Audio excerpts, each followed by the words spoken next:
First thing, remove the belt. When you put your 1/2-inch driver in, make sure it's in deep as it can go, so you don't damage the square on the tensioner. Belt comes right off the pulley. If this is all you're doing on the truck, you don't need to do anything else with this belt. Just get it out of your way. These lines are the cooler lines for the power steering. This is actually how you're draining the fluid from the system. Forgot to mention that to you guys in the video. You must remove this pulley to get the power steering pump off. You need this special tool. It's got the clamshell. This is the puller here actually. So this puller goes inside the clamshell like that. And then the clamshell is also grabbing the lip on the edge of the pulley. Then you just tighten this. And this driver right here pushes the shank.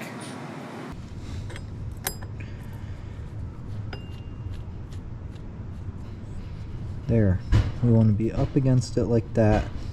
The deep side of the clamshell on the pulley.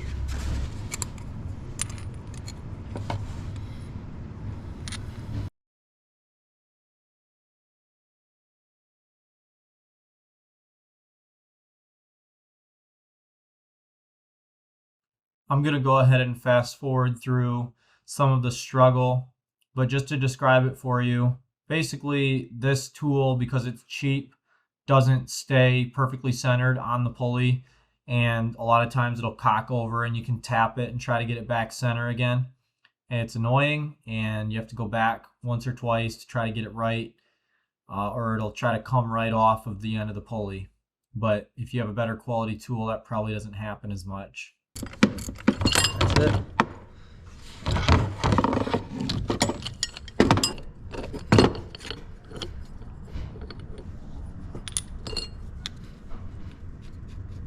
This pulley is not reusable. These are permanently damaged after install.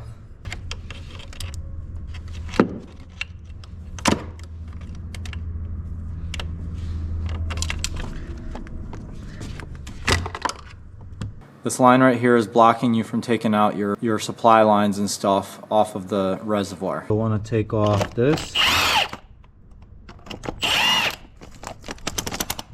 And this, which is going to be the one that goes on the spider. Like that. Okay. So you got to get that out. You got to get the air out. So take off. There's an 8 mil here and here.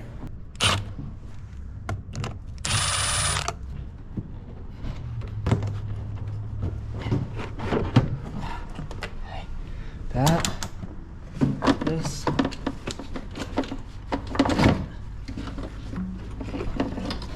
You have one band clamp back here. That looks like your return.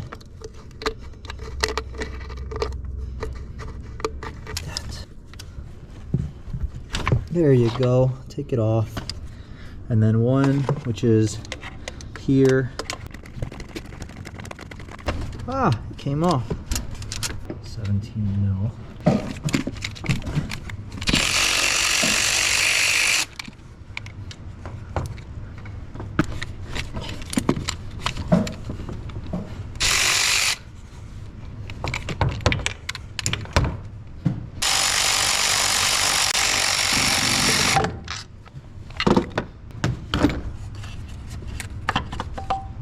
There.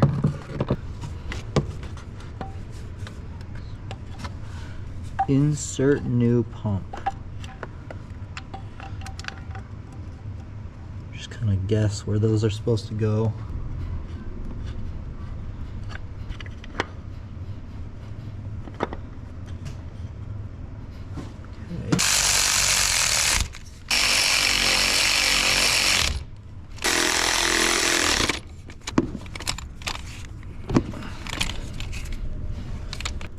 Okay, put this line back on.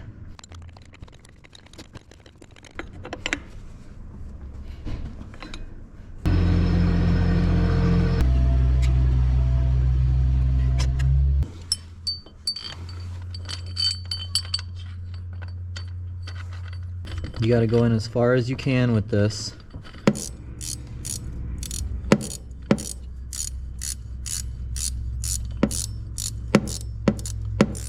There you go.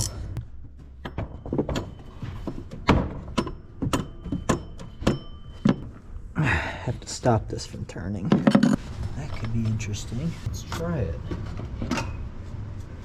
Alright. Well, that stops it from turning.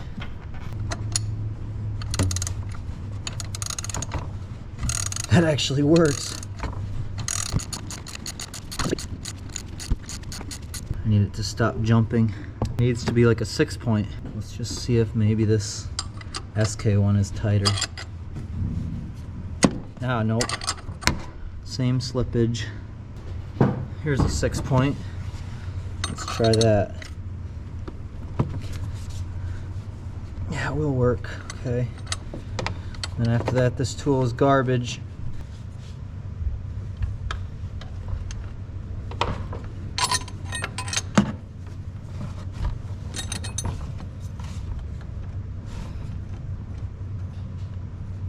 And that pulley is on, sir. This nut right here is getting destroyed. I might weld another nut right onto it so it can still be used in the future.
I'm not going to bleed this. I don't know enough about bleeding to explain it to you guys, but what I know about it is you're adding fluid to the reservoir and you have a line disconnected.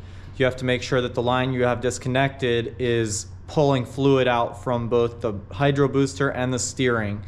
And that line, I believe, is the cooler. I believe the cooler is the last step in the series, but you have to know which line it is. So, and then if you take off the wrong line, the return line to the a pump reservoir, then you're just dumping fluid straight from the top of the reservoir straight onto the ground. So I believe it's the return lines from the cooler that you're supposed to use for the flush, and you just keep adding fluid and you steer and you hit the brake repeatedly and continuously while someone is adding fluid until the fluid that's coming out is clean. We already did a full system flush on this.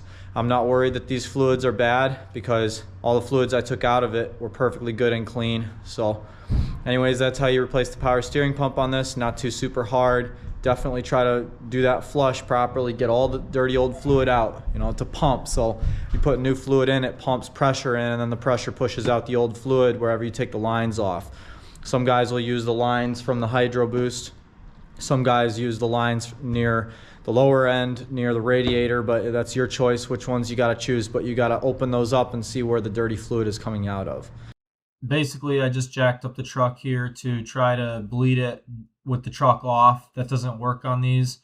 It actually has to be running, but you can see the fluid going up and down in the reservoir when I was steering.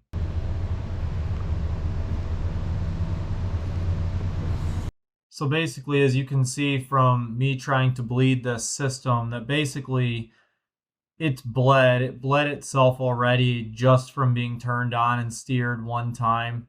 I could not get the fluid to go down. I took it for a test drive. The fluid stayed the same level. I don't know what to say. There could be a bubble caught in the system somewhere, maybe in the cooler or something, but I'm pretty sure it's fully bled. I did my original power steering pump on my first 7.3 I ever got. Never knew anything about bleeding or anything, and everything worked out perfect for it. Never had a problem since I replaced it. So I suggest just steering lock to lock a bunch of times with hitting the brakes with the truck running, and just in case there's any air bubbles in there, that'll get them out. The thing about these power steering pumps on the Fords is that when they get tired and old and they're not performing at their best, you really notice it when you're hitting the brakes. Your stopping power is not very good. If you work for a living, you're pushing hard on things with your feet and hands all day, you may not even notice. But someone who's used to a good Super Duty with great braking power and a good power steering pump and everything, they're going to notice and say, hey, something's up with your power steering. You don't have the hydraulic pressure that you're supposed to have. Now, my F250, the hydraulics are powerful and it's buttery smooth when you steer left to right. For some reason on the F250, the steering kind of takes a little extra force to steer. I don't know if there's something else going on with it. Probably a small obstruction, maybe the hydro boost. I don't really know. I've heard there can be internal leaks in the hydro boost, but there's a limit to what you'd pursue on something like that. You can check system pressure. You can put a hydraulic tester on there, an inline tester, and the thing is that you'll need the T and then you need the fittings and all that stuff. And you can either delve into that or you can replace the power steering pump, which is like $100. So it's easy to do. It doesn't cost that much money. You'll need a special tool.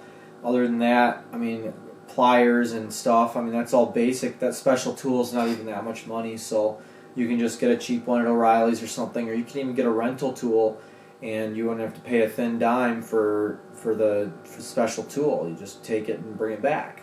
But the power steering pump makes a huge difference on your experience with the truck, steering, hitting the brakes. You're steering and hitting the brakes a lot, That's a major factor, so you'll enjoy your truck a lot more if you get this taken care of. There's no need to pay a mechanic shop. All the mistakes that you can make on this at home are the same mistakes that a mechanic shop will be making on your truck. So my suggestion is don't even bother going, but maybe it's just bad where I live. Maybe there's good mechanics other places, but anyways, that's my 2 cents on the repair. It's not that hard of a repair to do. It's definitely worth doing. Don't forget to like, comment, and subscribe. Have a great day.